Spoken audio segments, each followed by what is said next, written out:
പ്രകൃതിക്കും പക്ഷി മൃഗാതിഥികൾക്കും വേണ്ടി എഴുതുകയും ജീവിക്കുകയും ചെയ്ത സുഗതകുമാരി ടീച്ചറിനെ ഓർക്കാതെ ഒരു പരിസ്ഥിതി ദിനവും കടന്നു പോകുന്നില്ല. കവിതകൾക്കൊപ്പം പ്രകൃതിയിലും ടീച്ചറുടെ ഓർമ്മകൾ നിറഞ്ഞു നിൽക്കുകയാണ്. ജന്മനാടായ ആറന്മുളയിൽ ടീച്ചർ പരിപാലിച്ചിരുന്ന സുഗതവനം ഇപ്പോഴും അവിടെ പരിപാലിക്കപ്പെടുന്നുണ്ട്. അവിടെ നിന്നും ഞങ്ങളുടെ പ്രതിനിധി ഗോകുൽ രമേശാണ് സുഗതവനത്തിൽ നിന്നും ചേരുന്നത്. ഗോകുൽ, ഗുഡ് മോർണിംഗ്, നമസ്കാരം.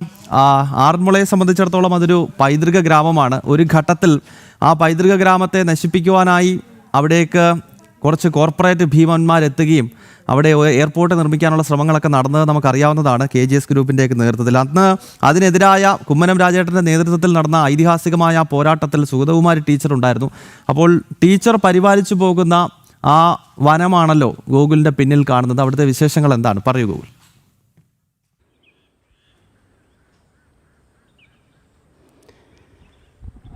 ഗൗതം, എല്ലാ പരിസ്ഥിതി ദിനങ്ങളിലും ഓർക്കേണ്ടതായിട്ട് അല്ലെങ്കിൽ ഓർക്കാതെ പോകാത്തൊരു പേരാണ് സുഗതകുമാരി ടീച്ചറിൻ്റേത്. കാരണം അത്രമാത്രം പ്രകൃതിക്കും പക്ഷി മൃഗാദികൾക്കും ഒക്കെ വേണ്ടി, പരിസ്ഥിതിക്കും ഒക്കെ വേണ്ടി ജീവിച്ച ഒരു വ്യക്തിത്വമായിരുന്നു സുഗതകുമാരി ടീച്ചർ എന്ന് പറയുന്നത്. ടീച്ചറിൻ്റെ രചനകളും ഔദ്യോഗിക ജീവിതവും ഒക്കെ തന്നെ പ്രകൃതിക്കും പരിസ്ഥിതിക്കും വേണ്ടി മാത്രമായിരുന്നു എന്നുള്ള കാര്യം നമുക്ക് അറിയാവുന്നതാണ്. അതുകൊണ്ട് തന്നെയാണ് ടീച്ചറുടെ പേരിൽ സുഗതവനം എന്നുള്ളൊരു വലിയ പദ്ധതി തന്നെ ടീച്ചറിൻ്റെ കാലശേഷം നടപ്പാക്കി വന്നത്. അത് ആറന്മുളയിലടക്കം പലയിടങ്ങളിലും സുഗതവനങ്ങളുണ്ട്. വിദ്യാലയങ്ങളും കലാലയങ്ങളും ഒക്കെ കേന്ദ്രീകരിച്ചുകൊണ്ട് സുഗതവനങ്ങൾ അങ്ങനെ പൂത്തുലഞ്ഞു നിൽക്കുന്നുണ്ട്. എന്തായാലും ഈ ആറന്മുളയിൽ, അതായത് സുഗതകുമാരി ടീച്ചറിൻ്റെ ജന്മനാടാണ് ആറന്മുള എന്ന് പറയുന്നത്.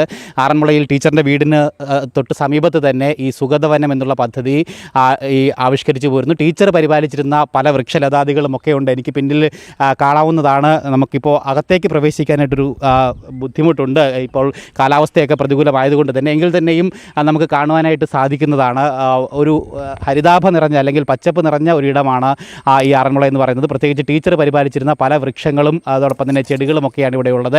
അതിനെ ഇപ്പോഴും ആളുകൾ ഏറ്റെടുത്ത് പരിപാലിച്ച് പോർന്നുകൊണ്ടിരിക്കുകയാണ്. പ്രത്യേകിച്ച് സുഗതവനം എന്നുള്ള പദ്ധതിക്കുള്ളിലാക്കിക്കൊണ്ട് അതിനെ കൂടുതൽ സംരക്ഷിക്കുന്നു. കൂടുതൽ വൃക്ഷലതാദികളൊക്കെ വെച്ചുകൊണ്ട് അതിനെ ഒരു നിബിഡ വനമാക്കി മാറ്റിക്കൊണ്ട് തന്നെ അതിൻ്റെ പ്രവർത്തനങ്ങളുമായിട്ട് മുന്നോട്ട് പോയിക്കൊണ്ടിരിക്കുകയാണ്. നമുക്കിവിടെ കാണുവാനായിട്ട് സാധിക്കും ഒരു പള്ളിയോടത്തിൻ്റെയൊക്കെ പ്രത്യേകത നമുക്കറിയാവുന്നതാണ്. ആറന്മുളയുടെ മാത്രം പ്രത്യേകതയാണ് പള്ളിയോടം എന്ന് പറയുന്നത്. ആറന്മുള ഉത്രട്ടാതി ജലമേളയിലൊക്കെ പങ്കെടുക്കുന്ന പള്ളിയോടവും ഇവിടെ ക്രമീകരിച്ചിരിക്കുന്നത് കാണുവാനായിട്ട് സാധിക്കുന്നു. ആ ഒരു സുഗതവനത്തിനോട് ചേർന്ന് തന്നെ മൊത്തത്തിലൊരു പൈതൃക അല്ലെങ്കിൽ അന്തരീക്ഷമാണ് ഇവിടെ നമുക്ക് അനുഭവപ്പെടുവാനായിട്ട് സാധിക്കുന്നത്. ആറന്മുള എന്ന് പറയുന്നത് ഒരു പൈതൃക ഗ്രാമം തന്നെയാണ് തീർച്ചയായിട്ടും. എന്തായാലും ആ സുഗതവനത്തോട് ചേർന്നുകൊണ്ട് തന്നെ ഒരു പള്ളിയോടം അടക്കം ഇവിടെ ക്രമീകരിച്ചുകൊണ്ട് വളരെ മനോഹരമായിട്ട്, അല്ലെങ്കിൽ ഇവിടെ വന്ന് നിൽക്കുമ്പോൾ തന്നെ വലിയ ശാന്തത നിറഞ്ഞൊരു അന്തരീക്ഷം, പ്രത്യേകിച്ച് ഇന്നിപ്പോൾ രാവിലെ നല്ല മഴയുടെ ഒരു അന്തരീക്ഷം കൂടിയിട്ടുണ്ട്. അങ്ങനെ മൊത്തത്തിൽ പരിസ്ഥിതി ദിനം ഒരു ഏറ്റവും നല്ലൊരു അനുഭൂതി ഈ സമയത്ത് നമുക്കിവിടെ പ്രദാനം ചെയ്യുകയാണ്. മാത്രമല്ല ഈ സുഗതവനം അത് പഠനം വിധേയമാക്കി ആക്കിയിട്ടുണ്ട്. പ്രത്യേകിച്ച്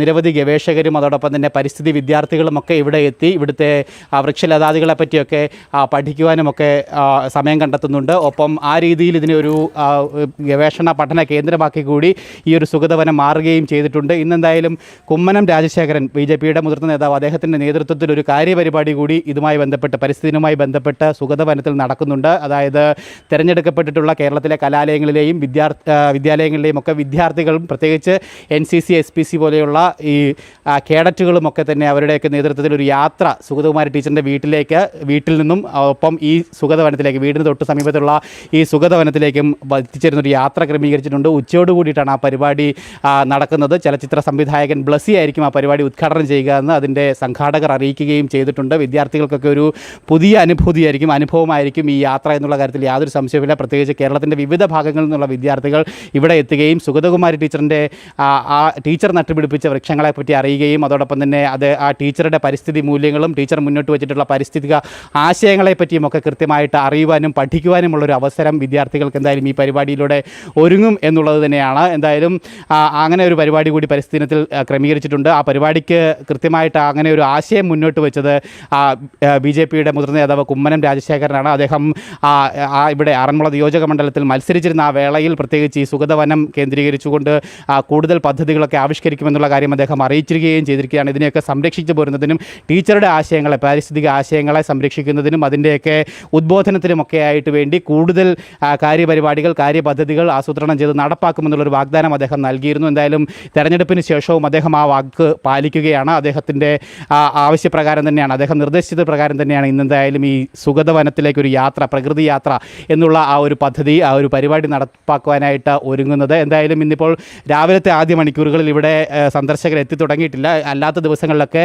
പകൽ സമയങ്ങളിലൊക്കെ ഇവിടെ സന്ദർശകരൊക്കെ എത്തി ഈ കാട് മനസ്സിലാക്കുവാനും പഠിക്കുവാനുമായിട്ടുമൊക്കെ എത്തിച്ചേരാറുള്ളതാണ്. ഒപ്പം ഇതിനോട് ചേർന്ന സ്കൂളുകളിലും സമീപ വിദ്യാലയങ്ങളിലും ഒക്കെ തന്നെ സുഗതവനങ്ങൾ ക്രമീകരിച്ചിട്ടുണ്ട്. അതായത് ഇതേ മാതൃകയിൽ വനങ്ങൾ എല്ലാ സ്കൂളുകൾ കേന്ദ്രീകരിച്ചുകൊണ്ടും അങ്ങനെ സുഗതവനം എന്നുള്ള പേരിൽ ടീച്ചറിനൊരു ആദരം കൂടിയാക്കി മാറ്റിക്കൊണ്ട് അങ്ങനെ ക്രമീകരിക്കുകയും ചെയ്തിട്ടുണ്ട്. എന്തായാലും സുഗതകുമാരി ടീച്ചർ ഈ നാടിൻ്റെ സ്വത്താണ്, ഈ നാടിൻ്റെ അഭിമാനമാണ്. ആ ടീച്ചറുടെ പേരിൽ, ആ ടീച്ചർ പരിപാലിച്ച് തന്നെ ആ വൃക്ഷലതാദികളൊക്കെ ഇപ്പോഴും ഇവിടുത്തെ നാട്ടുകാർ അതേപോലെ തന്നെ അല്ലെങ്കിൽ അതിലും ഭംഗിയായി തന്നെ സംരക്ഷിച്ച് പോരുകയും ചെയ്യുന്നുണ്ട്. ടീച്ചറിനൊരു സ്മൃതിയായി കൂടി ആ സുഗതവനം അങ്ങനെ നിലനിൽക്കുകയാണ്. സ്മൃതി മണ്ഡപത്തിനൊക്കെ തന്നെ എത്രയോ ഉപരിയാണ്, എത്രയോ വലുതാണ് ഈ സ്മൃതി വനം എന്നുള്ളൊരു കാഴ്ചപ്പാട്. എന്തായാലും പരിസ്ഥിതിക്ക് വേണ്ടി ജീവിച്ച സുഗതകുമാരി ടീച്ചറിന് വേണ്ടി ഇങ്ങനെ ഒരു കാട് ഇവിടെ ആറന്മുളയിൽ സംരക്ഷിച്ചു പോരുകയാണ്.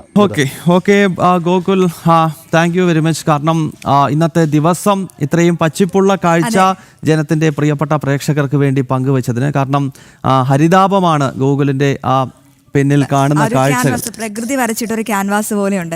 പ്രത്യേകിച്ച് സുഗതകുമാരി ടീച്ചറെ നമുക്ക് എല്ലാവർക്കും അറിയാൻ ഗൗതം. നമ്മൾ പിച്ച വെച്ച് നടക്കുമ്പോൾ മുതൽ പഠിച്ച കവിതകളിൽ അധികവും സുഗതകുമാരി ടീച്ചറുടെ ആകും. ഈ കലകൾ മനുഷ്യന്റെ മനസ്സിനെ വല്ലാതെ സ്വാധീനിക്കും. അപ്പോൾ ഏറ്റവും കൂടുതൽ പ്രകൃതിക്ക് വേണ്ടി എഴുതിയ ഒരു കവയിത്രി കൂടിയാണ് സുഗതകുമാരി എന്ന് തന്നെ പറയണം. ജൂൺ 5 കടന്നു പോകുമ്പോൾ ആ ടീച്ചറുടെ ഓർമ്മകൾ, പരിസ്ഥിതിയെ സ്നേഹിക്കുന്ന, കവിതകളെ സ്നേഹിക്കുന്നവരുടെ മനസ്സുകളിൽ നിറഞ്ഞു നിൽക്കുകയാണ്. എന്തായാലും ആറന്മുള ടീച്ചറിന്റെ ജന്മനാടാണ്. അവിടെയാണ് ടീച്ചറിന്റെ ഓർമ്മകളെ കൂടി പരിപാലിച്ചുകൊണ്ട് സുഗതവനത്തിൻ്റെ ആ പരിപാലനം നടക്കുന്നത്. പ്രത്യേകിച്ച് കുമ്മനം രാജേട്ടൻ്റെ പേര് എടുത്തു പറയേണ്ടതാണ്. കാരണം പല രാഷ്ട്രീയക്കാരും ഈ പരിസ്ഥിതി സ്നേഹം പ്രസംഗത്തിൽ മാത്രം ഉൾപ്പെടുത്തുമ്പോൾ സ്വന്തം ജീവിതത്തിൽ ആ പരിസ്ഥിതിയെ എങ്ങനെയാണ് സ്നേഹിക്കേണ്ടത് എന്ന പാഠം പൊതുസമൂഹത്തിന് പകർന്നു നൽകിയ വ്യക്തിത്വമാണ് കുമ്മനം രാജേട്ടൻ. അദ്ദേഹത്തിൻ്റെ കർമ്മമണ്ഡലം കൂടിയാണ് ആറന്മുള. അവിടെയാണ് ഈ ഹരിതവനം അദ്ദേഹത്തിൻ്റെ ഇനിഷ്യേറ്റീവിലാണ് സംരക്ഷിക്കുന്നത്. ഈ പൈതൃക ഗ്രാമത്തെ തകർക്കുവാൻ ഒരു ഘട്ടത്തിൽ KGS ഗ്രൂപ്പ് പോലെയുള്ള ഭീമന്മാർ അവിടെ വന്ന് എയർപോർട്ട് നിർമ്മിക്കാൻ ശ്രമിക്കുന്ന ഘട്ടത്തിൽ ഇതൊരു പൈതൃക ഗ്രാമമാണെന്ന് പ്രഖ്യാപിച്ചുകൊണ്ട് സമരം നയിച്ച വ്യക്തിയാണ് കുമ്മനം രാജേട്ടൻ. അന്ന് രാജേട്ടനെ പിന്തുണ നൽകിക്കൊണ്ട് സുഗതകുമാരി ടീച്ചറെ പോലുള്ളവർ ആറന്മുളയുടെ മണ്ണിൽ എത്തിയത് കൊണ്ടാണ് ആറന്മുള ഇപ്പോഴും ഒരു പൈതൃക ഗ്രാമമായി നിലനിൽക്കുന്നത് എന്ന ആശയം കൂടി ഈ പരിസ്ഥിതി ദിനത്തിൽ പ്രിയപ്പെട്ട പ്രേക്ഷകർ ഓർക്കുക. അപ്പോൾ